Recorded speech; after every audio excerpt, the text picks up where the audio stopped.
¿Tiene algún mecanismo establecido ya para intercambiar la información mañana y en el próximo periodo electoral allá en Siria? ¿Intercambiar información con qué? Con nosotros los medios comunitarios populares. Ustedes pueden ir a la embajada mañana a hacer entrevista con cualquier sirio que hable libremente, no tenemos ninguna restricción. Yo hice la invitación, mañana tenemos todo el día las elecciones. Están invitados, la embajada tiene la sede en Colinas de Bellamonte, Avenida Cassiquiare, Quinta Damasco. Una invitación abierta, no tenemos miedo de nada, estamos haciendo un proceso bajo todos los criterios democráticos, por la cual no tenemos miedo ni de la prensa ni de nadie, porque estamos haciendo un deber. Y como te digo, es el proceso que más asusta a Occidente cuando los árabes empiezan a votar libremente por sus gobernantes. Va a ver cómo mejora, porque este proceso lo pararon en Siria desde 2000, cuando hablaron de la primavera árabe de Damasco. El mismo Francia nos rogó para que no es momento de hacer la democracia plena, porque ya no pueden robar los jeques del Golfo, con mucho respeto, ni pueden hacer una monarquía constitucional en esos países, ni en Jordania, que está al lado, por la cual es un efecto varo por este proceso que estamos liderando en Siria. Por eso yo lo veo, es el mínimo que podemos aceptar como pueblo, después de miles de mártires que hemos sacrificado. En las próximas elecciones, cuando habrá la paz y la victoria estratégica, podemos mejorar mucho más esos niveles de transparencia, niveles de vida democrática. Esto es lo que estamos pagando, por eso nosotros. Por eso bienvenido a quien quiere participar allí, están recibidos dentro de la parte, allí una comisión que está organizando las elecciones, para la entrada, para los periodistas, espero para contactar con ellos y damos todo el apoyo necesario. Última pregunta. ¿Usted cree que la nación separada, la nación unida, va a renunciar sobre la violación del convenio de Viena que permite a la embajada de cualquier estado hacer elecciones de su colonia o de su obligación a donde estaré esta embajada? ¿Usted cree en eso, que últimamente que lo vemos hablando de democracia, pero qué democracia quieren ellos en el mundo entero? ¿Es la democracia ese que hablan que debe ser electo un presidente en su país o no deben? Y cuando la Nación Unida o los países de payasos de democracia como Francia, Bélgica, Alemania hablan de derechos humanos, de democracia, y prohíban a los sirios que están residenciados en el territorio de ellos a dirigir a la embajada? ¿Qué democracia hablan de los gringos cuando prohíban al embajador extraordinario de Siria a mover en una distancia 40 kilómetros de su residencia nada más? ¿Será el mundo de Huesque ser triunfado y ganado el presidente Bashar Assad otro mundo, como dijo el canciller de Rusia, que el nuevo orden mundial sale de Siria? Esta me pregunta. Mira, hermano, en los juegos que hemos visto no hay ningún criterio jurídico. Prácticamente la ONU, como después de la Segunda Guerra del Golfo, en 1990, y surrealista, y te digo, una de las preguntas que estaban hablando ahí del nuevo orden mundial en los principios de los 90, vamos a volver a refrescar la memoria, y uno de los periodistas preguntó a un oficial, el nuevo orden mundial, lo que dice George Bush. Fíjate aquel idiota que devolvió las relaciones internacionales a la edad de piedra, a primar, está con nosotros o contra nosotros, que puede decir que es el derecho internacional. Entonces es un insulto a esos logros de la humanidad de miles de años hasta hoy. Entonces no estamos tratando, moviendo a base jurídica, a base de convenios internacionales. Las falsificaciones son flagrantes contra los convenios.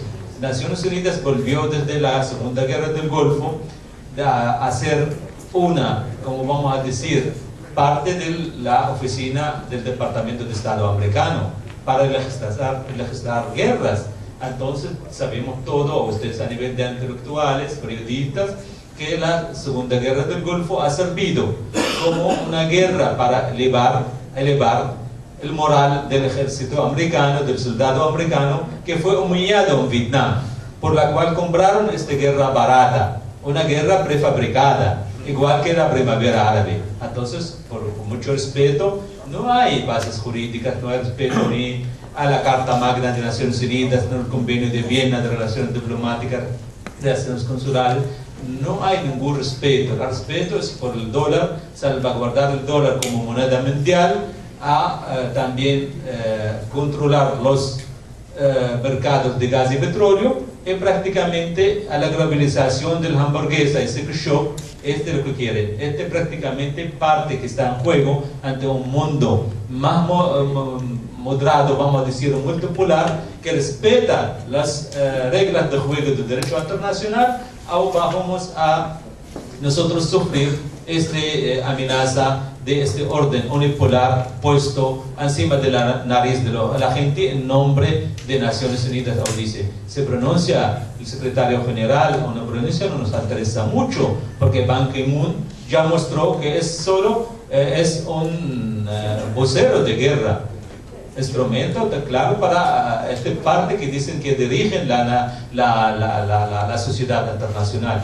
La sociedad internacional, como habló muy bien los amigos que nos comparten esta mesa, para ellos son algunos países europeos, Israel, prácticamente Estados Unidos. Esos son lo que llaman representan. Si usted va a sumar los países de BRICS más ALBA, más algunos libres de este mundo en población, en términos populacional, cuando tenemos, pero estos millones o billones, fíjate usted, China, India, Rusia, América Latina, Brasil, ¿cuántos millones de habitantes? Pero un puñado de hombres que dicen nosotros la sociedad internacional. Es un insulto también, porque todo lo que corresponde con estos criterios occidentales dicen que ese es el derecho internacional. Por ejemplo, yo puedo intervenir en Afganistán, en Irak, en Libia, para salvaguardar los intereses nacionales, mientras Rusia no puede hablar con sus hermanos en Ucrania, ni con otro. ¿Qué criterios es este que estamos hablando? Entonces, sabemos que no hay criterios políticos, y nosotros ya sabemos que la ley de fuerza que gobierna las relaciones internacionales, no la fuerza de la ley. Y terminamos, ¿no? Gracias. Gracias. Está dirigiendo una guerra contra el terrorismo y queremos que triunfa la palabra, que triunfa el diálogo, que triunfa la paz y que caigan los ruidos de las armas. Y este intento nosotros como gobierno lo hemos tratado desde el principio de la crisis, desde marzo de 2011, que habrá una salida negociada, salida política, con las mesas de diálogo nacional, pero por mala suerte que las fuerzas realistas, las fuerzas que están moviendo, dirigiendo lo que llama la oposición siria, que sirvió de parte como una fachada a mercenarios y terroristas, que no quieren que este país que pueda llevar elecciones libres en Siria, como hemos hablado por muchas razones, porque en el caso que la mayoría de los países árabes tengan unas elecciones democráticas, no habrá un papel para estas fuerzas imperialistas a controlar las fortunas en países árabes, especialmente los países monárquicos del Golfo Pérsico. Embajador, ¿cuántas personas estarán votando en estos comicios? Bueno, tenemos cierres habilitados hasta hoy, más de 13 millones que pueden votar y decidir. Todavía no tenemos la totalización de la alta comisión judicial que está controlando, observando las elecciones. Esperemos cuando tenemos la data correcta, lo vamos a suministrar esta data a la población. ¿Y aquí en Venezuela cuántos están votando? En Venezuela estamos limitados mucho porque tenemos solo un centro en la embajada, pero calculo que tenemos 10.000 votantes allí. Ya tenemos 6 que están preparados, pero el proceso está abierto para los que no están en el registro. En los últimos días ya pasaron 6.000 registrados en como registro electoral, pero está habilitado varios también para la gente que están interesados de votar ahí. Que eran palabras del embajador Gassandabad, quien nos reiteró que aproximadamente entre 6 a 10 millones de personas estarán votando en nuestro país. Todos tienen que ir a las embajadas, el mismo formato. Sí, que este nos limita mucho el derecho de votar para trasladar de forma mayoritaria a la sede de la embajada se complica mucho. Si habrá otra forma de abrir decenas de centros como antes. Por ejemplo, en 2007 habilitamos 40 centros aquí en Venezuela. Este tema nos perjudica bastante y nos refleja porque ni lugar acepta de controlar un proceso para 10.000 personas un día, para un solo centro. Será bastante complicado. Dentro de los países árabes, donde la mayoría son monarquías, ¿cómo repercutirá este proceso electoral democrático en los demás regímenes?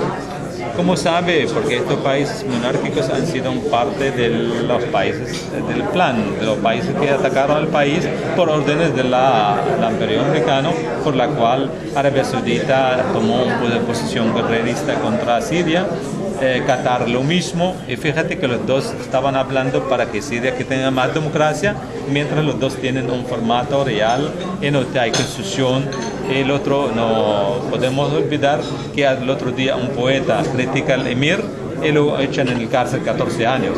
Entonces, ¿cómo van a aplicar democracia en Siria? Ahí en sus países no hay ningún tipo de democracia. En el mismo tiempo, el otro día en Arabia Saudita castigan a una mujer porque atrevió a conducir un carro y le echan 8 meses en el cárcel, más lo azotan. Es un castigo o sanción corporal que no pertenece a este siglo, bastante cruel.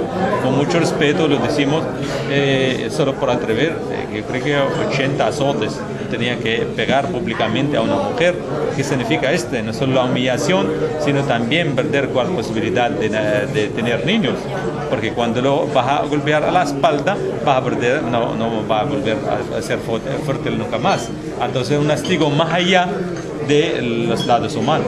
Los grupos que están intentando tomar el poder en Siria son grupos fundamentalistas que quisieran aplicar un régimen parecido al de Arabia Saudita, es decir, poner a Siria en la edad de piedra, como usted decía.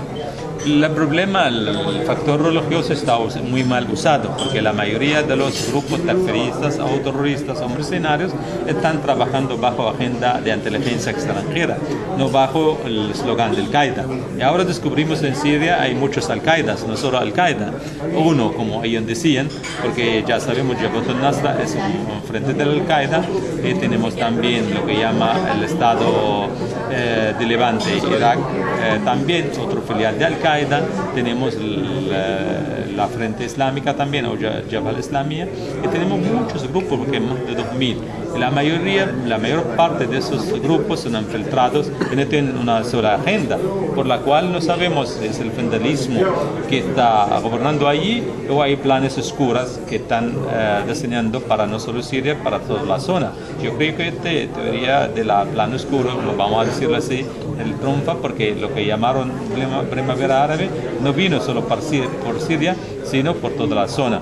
Todo el plan es dividir estos países por muchas razones para poder controlar más las fortunas allí a través de mini-estados como las monarquías del Golfo y justificar también lo que llaman la judicialización de Israel, porque todo el mundo estaba luchando por un Estado binacional y hoy ellos quieren un Estado judío.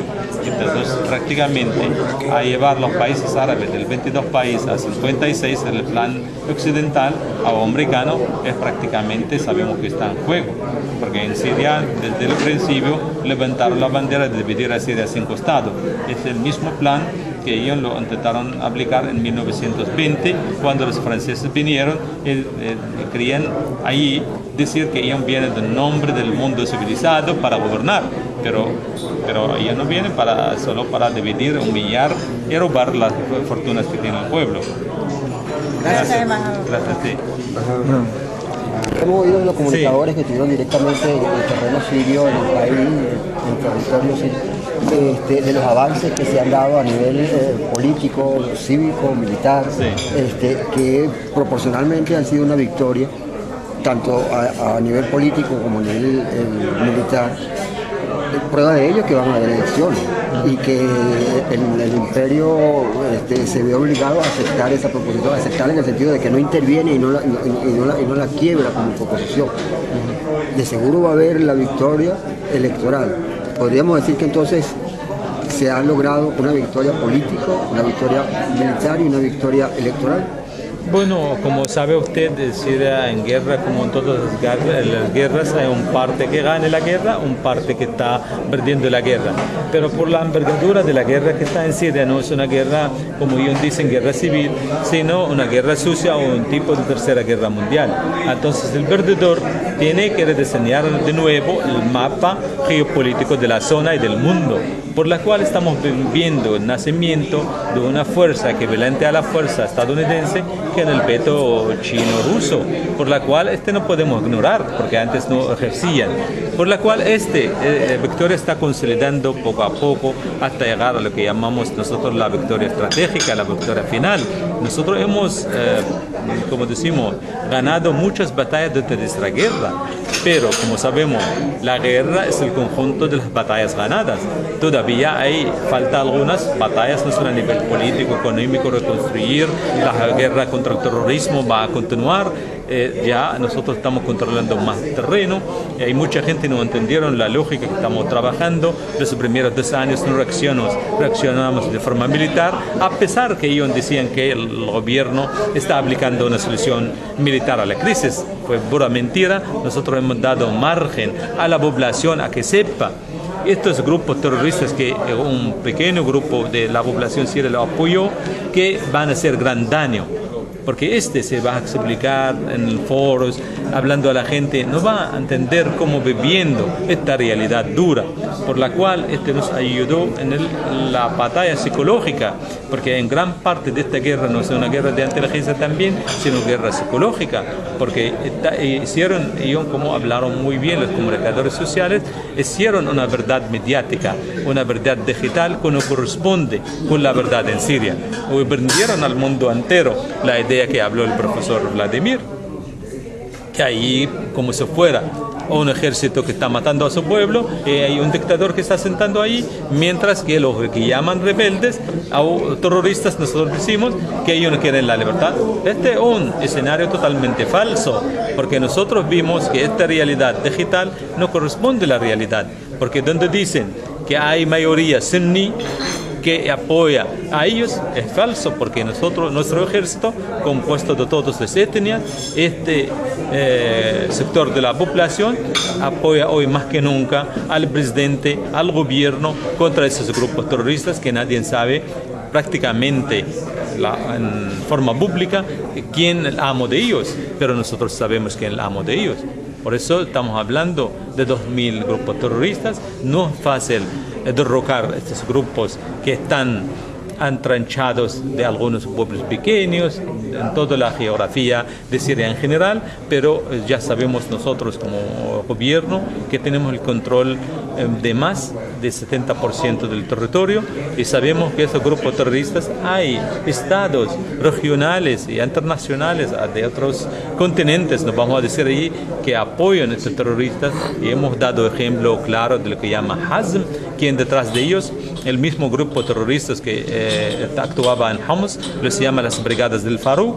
Los mismos líderes ahora ellos están detrás de este ejército que se llama Hazm, que lo da la administración americana de forma indirecta a través de algunos aliados, como dicen ellos, que son los turcos de estos terroristas, y los de Arabia Saudita, los misiles más sofisticados. Entonces, esto es un tema, nos preocupa mucho la presencia terrorista en Siria, que va a afectar seguramente la zona y va a afectar al mundo. Y nosotros lo hemos vivido en los años 70, a finales de 70, 80, y después estalló el problema del terrorismo internacional, porque nosotros sufrimos varios años de este terrorismo que era financiado también por estados regionales que no estaban de acuerdo con nosotros.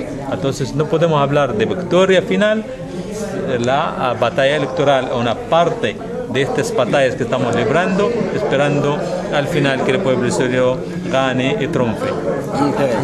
Aún así podríamos decir que el pueblo sirio es un ejemplo cívico-militar de unión para mantener esta búsqueda de la victoria que poco a poco han ido acercándose a ella? Sí, yo creo que desde el principio, en 2000, cuando empecé a interesarme del proceso del presidente Chávez, y leímos el libro de los 3 raíces, ya sabemos de dónde viene, porque viene de análisis lógico de un revolucionario, y nosotros estamos aplicando esta máxima desde mucho tiempo, porque no solo el ejército o la Unión Cívico-Militar, pero también con un cerebro que es el liderazgo que tenemos allí. Nosotros confiamos en el liderazgo que tenemos para librar esta batalla. Esta Unión Cívico-Militar es muy importante para convencer y para también triunfar contra el imperialismo. Gracias por su colaboración. Gracias. Una vez más, ¿no? Ya está.